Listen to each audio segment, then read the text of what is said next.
Right then, welcome back. And what are we doing today? Well, we've got the last race of the World Endurance League, the final Endurance League in the career mode, and we're at Suzuka. And as much as the child in me wants to ride a Suzuki at Suzuka, we're going to go with that, the R1, in a beautiful red and white colour scheme. Very pretty, that. Now, the R1s have a bit of a wheelie problem in the game. It's almost like the wheelbase is way too short and the rear shocks are way too stiff. So we had a little bit of a dodge about, made sure we're on 120 and everything else is how it should be. Now we went medium. We're starting at 9 o'clock at night. I did muck the timings up because the sun ended up coming up in the morning. I didn't think, but we'll cross that bridge when we get to it. But yeah, the same as it always is with an endurance race.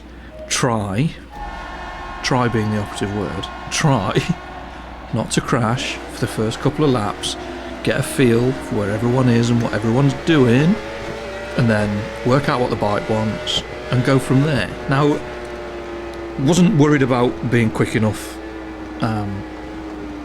around the lap. I mean, it helps when the AI are just crashing constantly, and that is a common theme on this race right through. I mean, I put the full version out yesterday, and my apologies, I normally put the highlights out first and then the full version, but I was having a redo on the Laguna race till 3:30 on Saturday morning, so I was a little bit tired, so I didn't bother doing any editing. But without trying anything other than a tiny little bit, we are up to 8th already.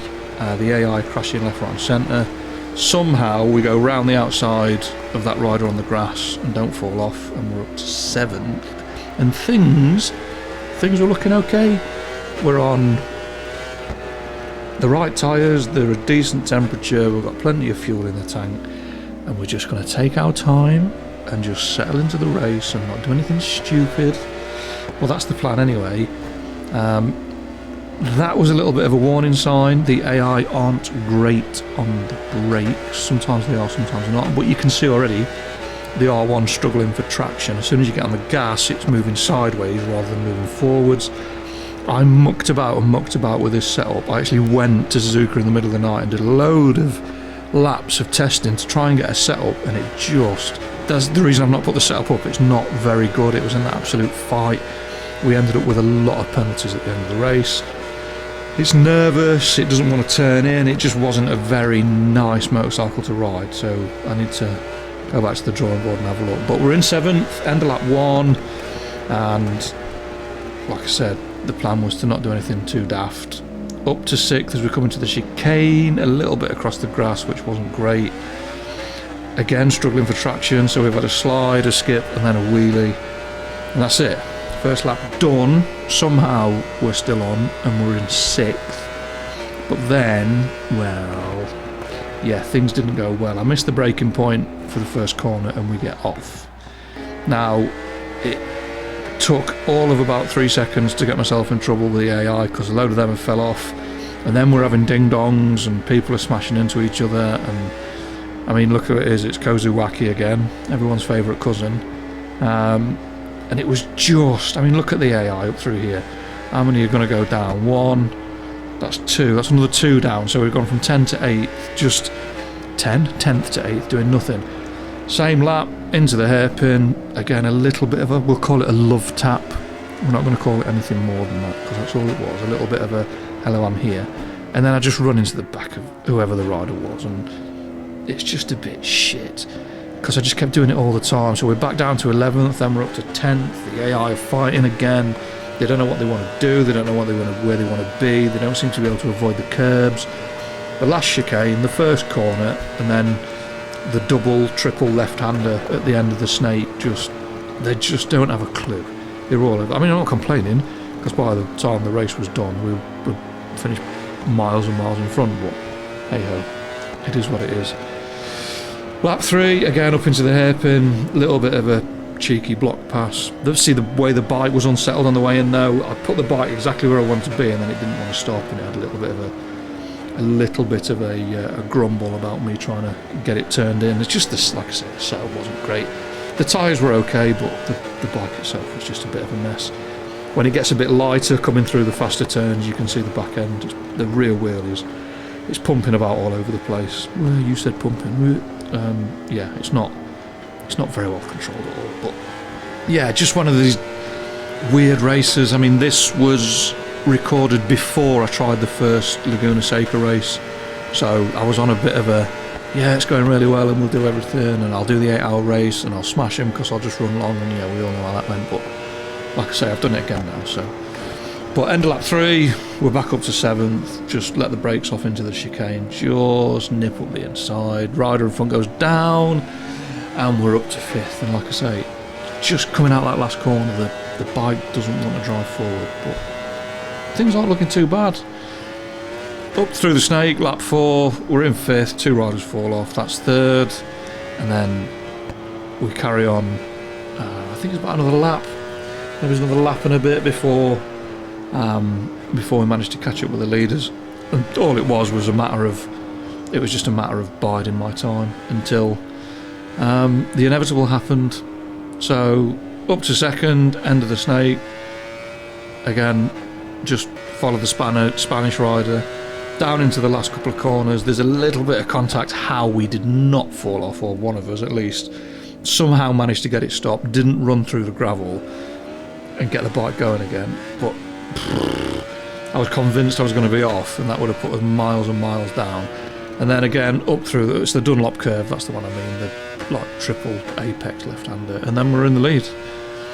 There were still some incidents coming through there. You can see the way the bike's upsettled, and I cleared the fence and ended up in the car park, and then again literally 200 metres later we're off. The bike was a bit of a pig. Lap 12, we've run, I mean, it's a 40-minute race, so we've run quite long. We've not got a lot of fuel left, back tyre's looking a bit skinny as well. So into the pits. I hate this pit lane entry as well. Excuse me, the way the autopilot drags you across to the left-hand side of the pit lane. Now, it was the middle of the night, it was cold, so I thought I'll go a soft front, medium rear. Just, you can see the way that the front tyre was cold. And this is where I made a bit of a balls up, because I wasn't anticipating the sun coming up quite as quickly as it did. I mean, it's 3:30 in the morning, you can see in the background the sun's starting to come up already. We come out of the pits, we've got a full tank of gas, we've got fresh tyres, and we're 2, 3, 4 seconds down, 3 seconds down. So yeah, it was just a case of playing the waiting game, and just waiting for the AI to make an absolute mess of it into the last chicane. And I was surprised that none of them went down as we went through that corner, because that seems to have been the thing they were doing. We flick onto power mode. I've got 90% fuel left. There's only 11 minutes left. 11 minutes left, 2 minutes a lap. You're looking at 5 laps at the absolute most. So I thought, sod it, we'll go to power mode. We'll put a bit of energy into the back tyre. We'll see if we get it warmed up. The front's not too bad, with it being the soft, which will be a problem in about 5 minutes time. But yeah, we'll cross that bridge when we get to it. But it just, again, there goes one, halfway through the snake, they're off, and then as we come up to the Dunlop curve again, no prizes for guessing what's about to happen. Oh dear, oh dear, oh dear, oh dear. Yeah, and that was it.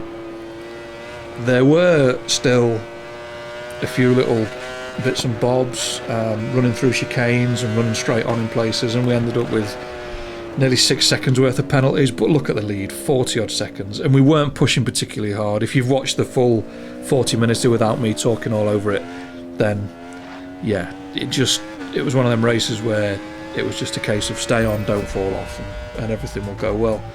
But yeah, that's it. I must admit, I was a little bit disappointed there was only 5 races. I was expecting an endurance race at every decent track. However, to make up for it, I'm going to do endurance races at every track, and I've got a little idea about what I want to do, but we'll talk about that when I do the first one. But yeah, done. Both leagues, both final leagues done. We get a H2R. I think it's a H2R, isn't it? Yeah, I'm sure it is. Yeah, H2R, which we've already got, so I'll have to sell the one I've got and then spend a load of money throwing bits at that one again, but hey ho, it is what it is. And that's it, it's done. That's both final leagues done. The Superbike one was better than the Endurance one. I think the Endurance one's a bit flimsy. And just as a little treat, there's a little stats update. Nearly 31,500 miles. Yeah.